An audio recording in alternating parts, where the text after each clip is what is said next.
যুক্তরাষ্ট্রের president Donald ট্রাম্পের কাছে বাংলাদেশের সাম্প্রতিক বিষয়াবলী নিয়ে নিজের উদ্বেগ তুলে ধরেছেন ভারতের প্রধানমন্ত্রী নরেন্দ্র মোদী। একই সঙ্গে বাংলাদেশ পরিস্থিতিকে ভারত কিভাবে দেখছে তাও তুলে ধরেছেন তিনি। দুই নেতার বৈঠকের পর ওয়াশিংটনে এক প্রেস ব্রিফিংয়ে এসব জানিয়েছেন ভারতের পররাষ্ট্র সচিব বিক্রম মিশ্রি।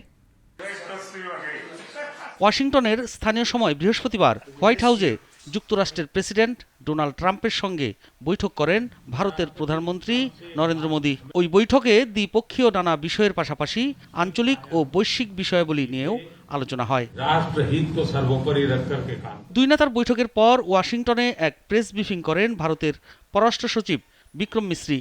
সেখানে তিনি বলেন, যুক্তরাষ্ট্রের প্রেসিডেন্ট ও ভারতের প্রধানমন্ত্রীর বৈঠকে আলোচিত বিষয়গুলোর মধ্যে একটি ছিল বাংলাদেশ পরিস্থিতি। Prime Minister shared his views and indeed his concerns with regard to recent developments in Bangladesh and how India sees the situation. Misri বলেন, প্রধানমন্ত্রী নরেন্দ্র মোদী বাংলাদেশের সাম্প্রতিক বিষয়াবলী নিয়ে তার মতামত, বস্তুত তার উদ্বেগগুলোর কথা তুলে ধরেছেন। ভারত এই পরিস্থিতিকে কিভাবে দেখছে তাও উল্লেখ করেছেন তিনি। Hope that the situation in Bangladesh will also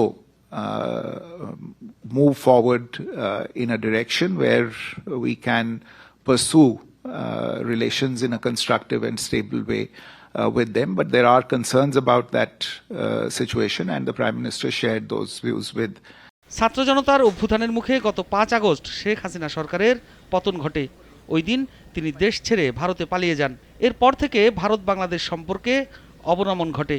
বাংলাদেশের অন্তর্বর্তীকালীন সরকারের বিরুদ্ধে সংখ্যালঘু, বিশেষ করে হিন্দুদের উপর হামলা ঠেকাতে ব্যর্থতার অভিযোগ তুলে নয়াদিল্লি। সাইফুল শাহিন, নাগরিক, ঢাকা। কোটি মানুষের আস্থার ভালোবাসায় 11 বারের মতো দেশের 1 নম্বর রেফ্রিজারেটর ব্র্যান্ড ওয়ালটন।